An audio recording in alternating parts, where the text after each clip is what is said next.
आपके महान प्रेम के लिए, अद्भुत प्रेम के लिए और उस अद्भुत अनुग्रह के लिए जो आपने हम मनुष्यों के लिए प्रकट किया है। प्रभु, आपने हमको हमारे बल पे नहीं छोड़ा, बल्कि प्रभु आपने हमारे लिए ऐसी योजना बनाई है जिसे आप अपनी पवित्र आत्मा की सामर्थ्य के द्वारा हमारे जीवन में पूरा करके हमें पूरे छुटकारे तक पहुंचाते हैं।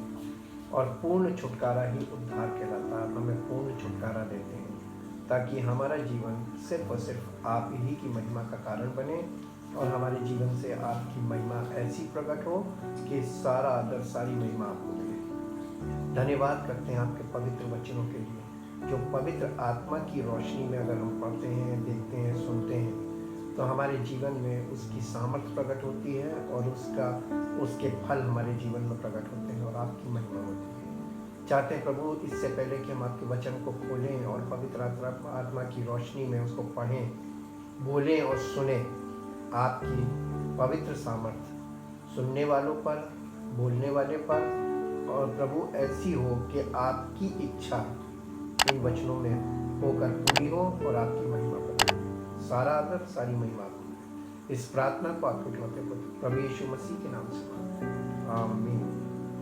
सबको जय मसीह की। परमेश्वर का धन्यवाद करते हैं आज के नए दिन के लिए और इस नए दिन और नई सुबह में परमेश्वर पिता की महिमा उसके इकलौते पुत्र प्रभु यीशु मसीह के द्वारा पवित्र आत्मा की सामर्थ्य के द्वारा हम सबके जीवन में पूरी हो और प्रकट हो। हम परमेश्वर के वचन में उसी शिक्षा, उसी श्रेणी में, जिस श्रेणी में हम परमेश्वर के वचनों को पवित्र आत्मा की रोशनी में देख रहे हैं, सुन रहे हैं, पढ़ रहे हैं, हम उसी श्रेणी में आगे बढ़ेंगे। जैसा कि सैटरडे को मैंने आपको जो वीडियो भेजा था उसमें हमने बताया था कि पवित्र आत्मा का बपतिस्मा उस फाउंडेशन का काम करता है, आत्मिक फाउंडेशन का जो हमारे जीवन में है, और उसके बाद पवित्र आत्मा की सामर्थ्य के द्वारा हमारे जीवन में वो बिल्डिंग पूरी होती है। यानी पवित्र आत्मा के कार्य हमारे जीवन में जब होता चला जाता लगातार और हम उसमें उसके साथ सहयोग करते हैं, तब हमारा जीवन परमेश्वर की महिमा का कारण बनने पाता है। हम इसी विषय को आज थोड़ा सा और खोलेंगे और इसको थोड़ा सा और इलैबोरेट करेंगे ताकि हम इन बातों को अपने संदर्भ में प्रैक्टिकली समझ सकें कि ये कार्य पवित्र आत्मा किस प्रकार से करता है। यीशु मसीह हमारे जीवन में नींव के समान होना चाहिए, फाउंडेशन। जैसा किसी भी बिल्डिंग के लिए उसका सबसे महत्वपूर्ण भाग उसकी नींव ही होती है, क्योंकि बिल्डिंग की नींव, बिल्डिंग का वो भाग होता है जो कभी दिखाई तो नहीं देता है, लेकिन उस बिल्डिंग का वजूद और स्थिरता का कारण उसकी नींव ही होती है। अगर नींव कमजोर होगी तो बिल्डिंग भूकंप और आंधी तूफान का सामना नहीं कर सकती, लेकिन जो बिल्डिंग भूकंप और आंधी तूफान का सामना कर सकती है तो केवल वो बिल्डिंग जिसकी नींव बिल्डिंग को स्थिरता में बनाकर रखती है। नींव के लिए सबसे मुख्य फैक्टर जमीन होती है। जैसा कि यीशु मसीह ने बताया था कि 2 प्रकार की जमीन बताई थी उसने। नींव के लिए सबसे मुख्य फैक्टर जमीन होती है, इसलिए यीशु मसीह ने नींव से अधिक जमीन पर महत्व दिया था। यानी यीशु मसीह ने सबसे ज्यादा ध्यान देने के लिए बोला था जमीन पर, जहाँ पे फाउंडेशन हमें डालनी है। फाउंडेशन डालना एक मानव के द्वारा पवित्र आत्मा का कार्य है, लेकिन अगर फाउंडेशन के लिए वो जमीन सही नहीं होगी तो वहां पर वो फाउंडेशन टिक नहीं पाएगी। इसलिए क्योंकि यीशु मसीह ने कहा कि नींव डालने से पहले हमें जमीन पर ध्यान देना चाहिए। जैसा कि यीशु मसीह ने हमें बताया मत्ती रचित सुसमाचार 7 अध्याय 24 पद से कि या तो हम बालू पर नींव डालते हैं या चट्टान पर नींव डालते हैं, और ये चट्टान पर नींव अलग है और बालू पर अलग है। किस प्रकार की जमीन पर नींव डालनी चाहिए ये अधिक महत्वपूर्ण बात है। नींव क्या है? आत्मिक तौर पर नींव क्या है? आत्मिक रूप से नींव मसीह का प्रकाशन है, जिसे हम रेवलेशन ऑफ क्राइस्ट कहते हैं। आत्मिक रूप से न्यो पढ़ना क्या है, इसे हम इस तरीके से समझ सकते हैं। जैसा कि मत्ती रचित सुसमाचार उसके 16 अध्याय में चलते हैं। मत्ती रचित सुसमाचार न्यू को समझने के लिए न्यू पढ़ती कैसे आत्मिक तौर पर, हम इस बात को समझना चाहेंगे। क्योंकि जब हम फाउंडेशन की बात करते हैं तो हमारे दिमाग में जो पिक्चर बनती है वो एक बिल्डिंग की फाउंडेशन कैसे पड़ती है, हमारा ध्यान उधर चला जाता है और हम आत्मिक तौर पर इन बातों को अपने संदर्भ में नहीं समझ पाते हैं। मत्ती रचित सुसमाचार के 16 अध्याय के 13 पद से हम आपके बीच में पढ़ेंगे। यीशु कैसरिया फिलिप्पी के प्रदेश में आया और अपने चेलों से पूछने लगा कि लोग मनुष्य के पुत्र को क्या कहते हैं, यानी मसीह को लोग क्या कहते हैं। यीशु मसीह अपने विषय में पूछ रहा है कि लोग मुझे क्या कहते हैं या लोग मुझे क्या समझते हैं। उन्होंने यानी सब चेलों ने उससे कहा, कुछ तो यूहन्ना बपतिस्मा देने वाला कहते हैं और कुछ एलिया और कुछ यर्मिया या भविष्यवक्ताओं में से कोई एक कहते हैं। यानी जो टोटल परसेप्शन निकल कर आया, लोगों की धारणा ये थी कि मसीह जो है वो एक भविष्यवक्ता है। तब यीशु मसीह ने व्यक्तिगत सवाल किया। उसने उनसे कहा, परंतु तुम मुझे क्या कहते हो? शमौन पतरस ने उत्तर दिया, तू जीवते परमेश्वर का पुत्र मसीह है। यीशु ने उसको उत्तर दिया, हे शमौन योना के पुत्र, तू धन्य है, क्योंकि मांस और लहू ने नहीं परंतु मेरे पिता ने जो स्वर्ग में है ये बात तुझ पर प्रकट की है। इसका मतलब कि पतरस ने ये जवाब कहाँ से दिया? किसी शिक्षा के अंतर्गत दिया, उसने किसी किताब में पढ़ा, या उसको किसी मनुष्य ने बताया, या वो किसी का प्रचार सुनकर आया। उस समय में यीशु को मसीह कोई भी मानने को तैयार नहीं था, जबकि यीशु ही मसीह है, ये सत्यता थी। उसने जब यीशु को मसीह स्वीकार भी किया और अंगीकार भी किया, इस बात के ऊपर यीशु मसीह ने इस सच्चाई को वहां पर बोला कि ये बात तुझे किसी मनुष्य ने नहीं बताई, ये शिक्षा से नहीं तुझे मिली, ये प्रकाशन से मिली है। यानी मसीह का प्रकाशन हमारे जीवन में वो न्यू है। जब ये प्रकाशन, जब किसी भी व्यक्ति को ये प्रकाशन मिलता है, वो व्यक्ति वो यीशु को मसीह स्वीकार करता है। ये प्रकाशन के द्वारा ही संभव है, केवल प्रकाशन के द्वारा संभव है। ये शिक्षाओं के अनुसार संभव नहीं है। और इस प्रकाशन के आधार पर ही यीशु ने उसको कहा कि तू धन्य है, क्योंकि ये बात मेरे पिता ने जो स्वर्ग में तुझ पर प्रकट की है। प्रकाशन का मतलब होता है आत्मिक प्रकटीकरण, और ये बिना पवित्र आत्मा के संभव नहीं है। इसका मतलब उस समय पवित्र आत्मा उंडेला नहीं गया था, लेकिन पवित्र आत्मा के द्वारा शुरुआत से बाइबल में हम देखते हैं प्रकाशन लोगों को मिलता आया है। और पतरस को भी उस प्रकाशन के द्वारा, यानी पिता ने पतरस को ये प्रकट किया अपनी आत्मा के द्वारा कि ये मसीह है, ये परमेश्वर का इकलौता पुत्र है। तो परमेश्वर का इकलौता पुत्र कौन है? मसीह। और मसीह किसके द्वारा प्रकट हुआ? यीशु के द्वारा। तो यीशु ही मसीह है।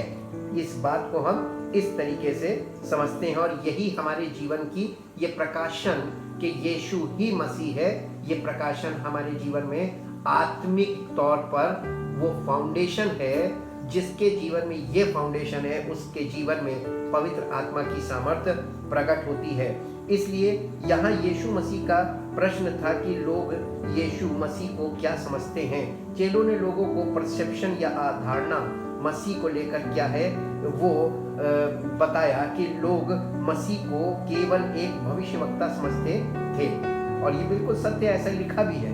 जैसा कि यूहन्ना रचित सुसमाचार 4 अध्याय के 25 पद में भी ऐसे ही ये उस सामरी स्त्री ने भी इसी प्रकार का जवाब दिया था, वहां से भी हम देख सकते हैं। और यूहन्ना रचित सुसमाचार उसका 4 अध्याय और 4 अध्याय का 25 पद देखेंगे। यहाँ पर इस प्रकार से लिखा है, स्त्री ने उससे कहा, मैं जानती हूँ कि मसीह जो ख्रिस्त कहलाता है आने वाला है, जब वो आएगा तो हमें सब बातें बता देगा।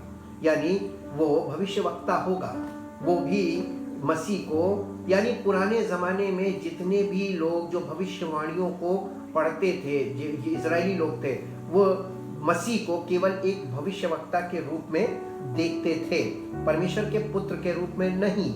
यही कारण था कि लोग उसे भविष्यवक्ता के रूप में देख रहे थे और वही उन्होंने उसको बताया, उसके चेलों ने उसको बताया। और जब यीशु मसीह ने इस बात को सुना तो उसने उनसे, अपने चेलों से एक व्यक्तिगत प्रश्न किया कि तुम मुझे क्या समझते हो? तो पतरस ने उत्तर दिया कि तू जीवते परमेश्वर का पुत्र मसीह है।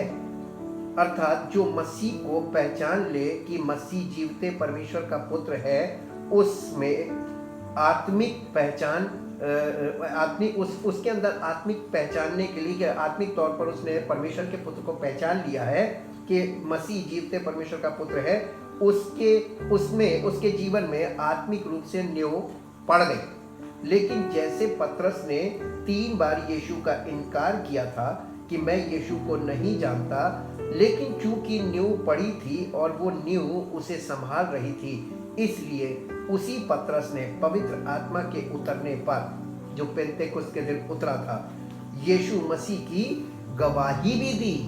कैसे? जब पवित्र आत्मा, यीशु मसीह ने कहा था जब पवित्र आत्मा तुम पर आएगा तब तुम सामर्थ्य पाओगे। किस बात की? अंगीकार करने की और गवाही देने की कि यीशु ही मसीह है। ये पावर पतरस को कब मिली थी? जब पवित्र आत्मा उंडेला गया था। पतरस के जीवन में नींव तो पहले ही थी, उसके बाद भी उसने इनकार किया था, लेकिन पवित्र आत्मा का उसके जीवन में आने के बाद उसने अंगीकार किया था।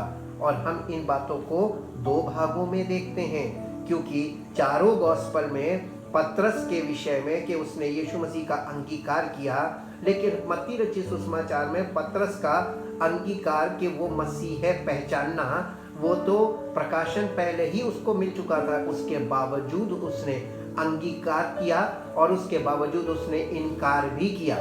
ऐसा क्यों हुआ? क्योंकि पवित्र आत्मा की सामर्थ्य उसके पास नहीं थी उस अंगीकार को संभाले रहने की, या वो अंगीकार बनाए रखने की, या उसकी गवाही देने की।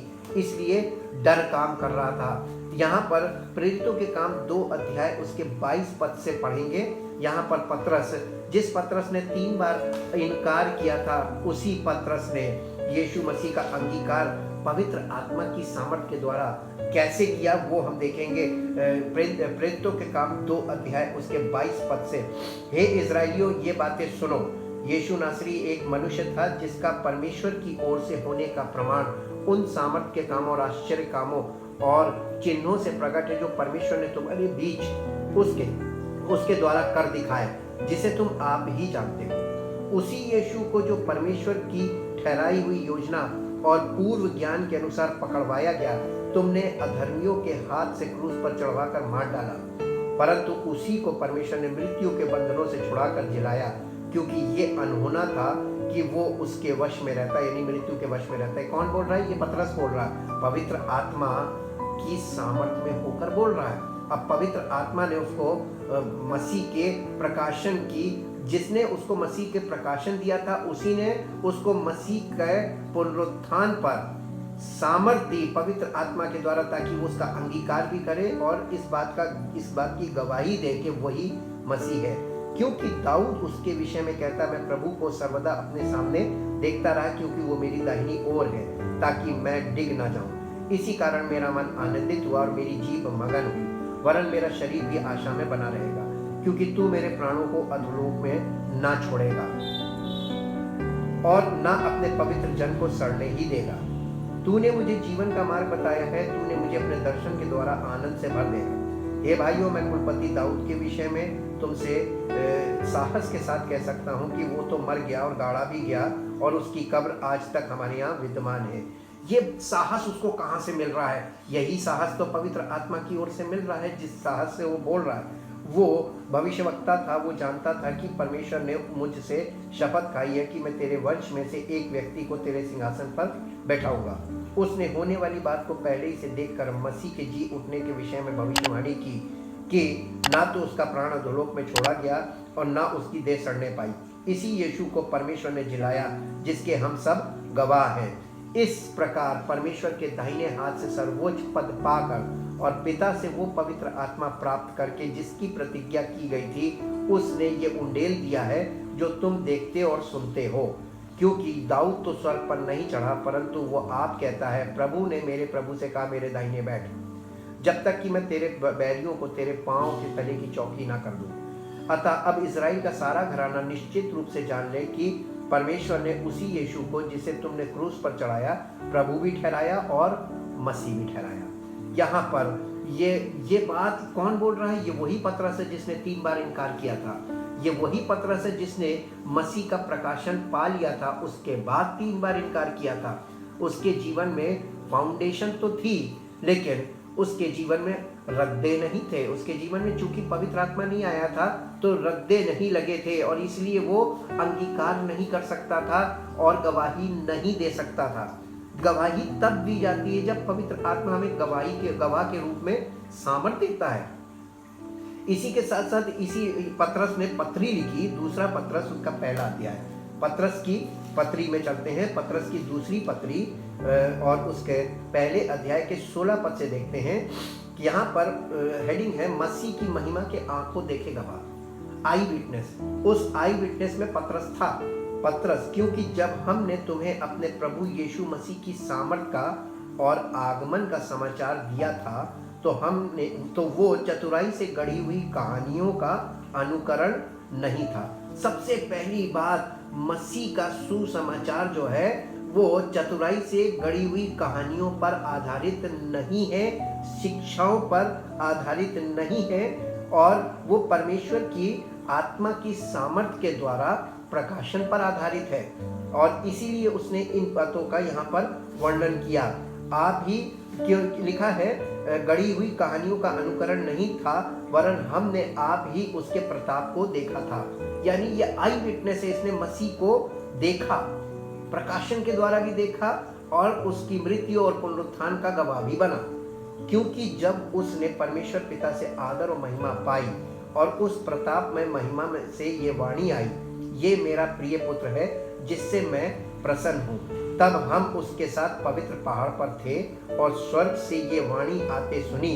हमारे पास जो भविष्यवक्ताओं का वचन है वो इस घटना से दृढ़ ठहरा। तुम ये अच्छा करते हो जो ये समझकर उस पर ध्यान करते हो कि वो एक दिया है जो अंधियारे स्थान में उस समय तक प्रकाश देता रहता है जब तक कि पौ ना फटे और भोर का तारा तुम्हारे हृदयों में ना चमक उठे। इसीलिए आगे उसने कहा, पर पहले ये जान लो कि पवित्र शास्त्र की कोई भी भविष्यवाणी किसी के अपने ही विचारधारा के आधार पर पूर्ण नहीं होती, क्योंकि कोई भी भविष्यवाणी मनुष्य की इच्छा से कभी नहीं हुई, पर भक्तजन पवित्र आत्मा के द्वारा उभारे जाकर परमेश्वर की ओर से बोलते थे।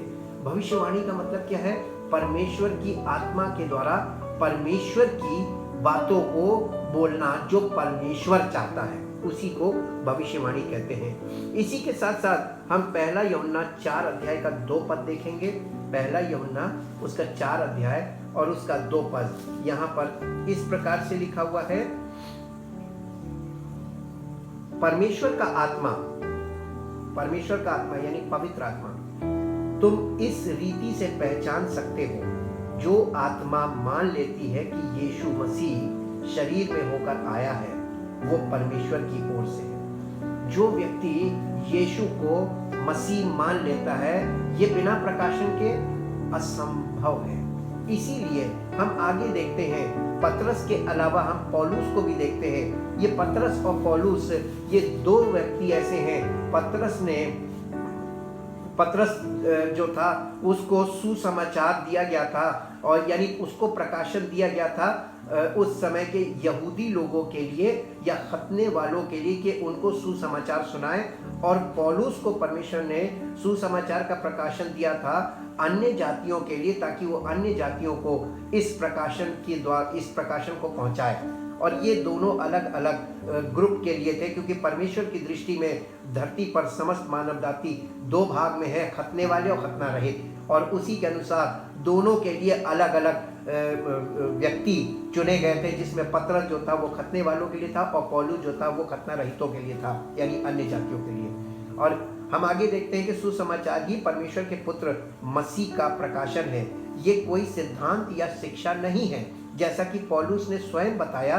गलातियों की पत्री उसका 1 अध्याय और उसके 11 पद में हम देखते हैं, गलातियों की पत्री उसका 1 अध्याय और उसके 11 पद में पौलुस ने इस प्रकार से कलीसिया को पत्री लिखकर ये बात बताई, हे भाइयों, मैं तुम्हें बताए देता हूँ कि जो सुसमाचार मैंने सुनाया है वो मनुष्य का नहीं, क्योंकि वो मुझे मनुष्य की ओर से नहीं पहुंचा। 12वें पद में उसके ने कहा क्योंकि वो यानी सुसमाचार मुझे मनुष्य की ओर से नहीं पहुंचा और ना मुझे सिखाया गया, पर यीशु मसीह के प्रकाशन से मिला। इसका मतलब यीशु मसीह का प्रकाशन, सुसमाचार क्या है? मसीह का प्रकाशन, कि यीशु ही मसीह है, ये प्रकाशन है। और ये प्रकाशन जब हमारे जीवन में आता है, ये हमारे मसीही जीवन की, आत्मिक जीवन की नींव है। और ये नींव हमको संभालती है, जैसे फाउंडेशन बिल्डिंग को संभालती है, ताकि बिल्डिंग पर मौसम के दुष्प्रभाव, आंधियों का टकराना और सब तरीके का, तो उन चीज़ों, उस वक्त में बिल्डिंग स्थिर बनी रहे, यानी अपने स्थान पर खड़ी रहे। और इसीलिए ये फाउंडेशन जिसके जीवन में नहीं होगी, उसका जीवन मसीह में कभी भी स्थिर नहीं हो सकता। लेकिन आज के सेवक मसीह का सुसमाचार जो कि प्रकाशन के द्वारा प्राप्त होता है, उसे शिक्षाओं में परिवर्तित करने का काम कर रहे हैं। इसलिए सुसमाचार की सामर्थ्य कार्य नहीं कर रही है। आज के सेवक, जैसा कि पौलुस ने कुरिन्थियों की कलीसिया को बताया था कि हर सेवक शिक्षा रूपी रद्दा रखेगा उस नींव पर जो पहले से पड़ी है, और वो नींव है प्रभु यीशु मसीह, और पवित्र आत्मा के द्वारा मसीह का प्रकाशन प्राप्त करना। वो फाउंडेशन यीशु मसीह है, अर्थात पवित्र आत्मा के द्वारा प्रकाशन प्राप्त करना। आज तो रद्दा नहीं बल्कि शिक्षाओं के द्वारा नींव ही बदलने का प्रयास किया जा रहा है, कि जिसके विषय में इब्रानियों की पत्री में लिखा गया है। इसे पहले हम 1 कुरिन्थियों 3 अध्याय में देखेंगे, जहां पौलुस अपनी कलीसिया को, कुरिन्थियों की कलीसिया को इस फाउंडेशन के बारे में और रद्दे के बारे में बता रहा है। और वो ये कह रहा है, 10 पद से देखेंगे, 3 अध्याय 10 पद 1 कुरिन्थियों। परमेश्वर के उस अनुग्रह के अनुसार जो मुझे दिया गया, मैंने बुद्धिमान राजमिस्त्री के समान नींव डाली और दूसरा उस पर रद्दा रखता है। परंतु हर एक मनुष्य चौकस रहे कि वो उस पर कैसा रद्दा रखता है। यानी जब उसने अन्य जातियों को सुसमाचार सुनाया, तो सुनने वालों के हृदय में वो प्रकाशन हुआ, और जिसको मसीह का प्रकाशन मिला कि यीशु ही मसीह है, उन लोगों के जीवन में पवित्र आत्मा कार्य करने लगा। लेकिन उसके बाद उन लोगों की ये जिम्मेदारी थी कि इस प्रकाशन को दूसरों तक पहुंचाएं, तो उनको रद्दे रखने थे, यानी मसीह के अनुसार जीवन व्यतीत करना था पवित्र आत्मा की अगुवाई में। और तब उसने उनको बोला कि और दूसरा उस पर रद्दा रखता है, परंतु हर एक मनुष्य चौकस रहे कि उस पर कैसा रद्दा रखता है। फाउंडेशन तो मसीह का प्रकाशन है, आप उस पर कौन सा रद्दा रख रहे हैं। और इसी रद्दे के विषय में लिखा है, क्योंकि उस नींव को छोड़ जो पड़ी है और वो यीशु मसीह है, कोई दूसरी नींव नहीं डाल सकता। यदि कोई इस नींव पर सोना या चांदी या बहुमूल्य पत्थर या काठ या घास या फूस का रद्दा रखे, तो हर एक का काम प्रकट हो जाएगा। आज देखिए, सबके काम प्रकट हो रहे हैं, क्योंकि यहाँ पर उसने कहा था कि मसीह के प्रकाशन के अलावा तुमने कोई और फाउंडेशन डालने की कोशिश भी की, आप दूसरे रद्दे लगाने की कोशिश की, तो तुम्हारा काम प्रकट हो जाएगा। क्योंकि वो दिन उसे बताएगा, इसलिए कि आग के साथ प्रकट होगा, और वो आग हर एक का काम परखेगी कि कैसा है। आज पवित्र आत्मा की अग्नि सबके कामों को प्रकट कर रही है। ये प्रकटीकरण का समय शुरू हो गया है। इसी के साथ साथ हम ये देखते हैं कि रद्दे के विषय में, फाउंडेशन के विषय में, केवल रद्दा ही नहीं, आजकल तो फाउंडेशन भी चेंज की जा रही। कैसे? इसलिए आओ हम मसीह की शिक्षा की, इब्रानियों की पत्री 6 अध्याय उसके पहले पद को पढ़ रहे हैं। इसलिए आओ हम मसीह की शिक्षा की आरंभ की बातों को छोड़कर हम सिद्धता की ओर आगे बढ़ते जाएं, और मरे हुए कामों से मन फिराने और परमेश्वर पर विश्वास करने और बपतिस्मों और हाथ रखने और मरे हुओं के जी उठने और अंतिम न्याय की शिक्षा रूपी नींव फिर से ना डालें। आज लोग शिक्षा रूपी नींव डाल रहे हैं, और ये नींव वो नींव नहीं है जिसके बिना हम मसीह का प्रकाशन अगर नहीं है तो ये टीचिंग्स जो है, जिसे हम डॉक्ट्रिन्स कहते हैं, ये डॉक्ट्रिन्स फाउंडेशन नहीं बन सकती। इसको पौलुस ने पहले भी बताया था और इब्रानियों की पत्री के लेखक ने भी इसके विषय में विस्तार पूर्वक स्पष्ट रूप से लिखा है। हम आज क्या कर रहे हैं? आज हम शिक्षाओं में लोगों को फंसा रहे हैं, और ये शिक्षाएं, इसीलिए पौलुस ने अपने सहयोगी सेवक को, जिसका नाम तीमुथियुस है, उसको पत्री लिखी और उसको पत्री लिखकर ये बताया था, पहला तीमुथियुस उसका 4 अध्याय, और उस 4 अध्याय में उसने कहा, परंतु पवित्र आत्मा स्पष्टता से कहता है कि आने वाले समयों में कितने लोग भरमाने वाली आत्माओं और दुष्ट आत्माओं की शिक्षाओं पर मन लगाकर विश्वास से बहक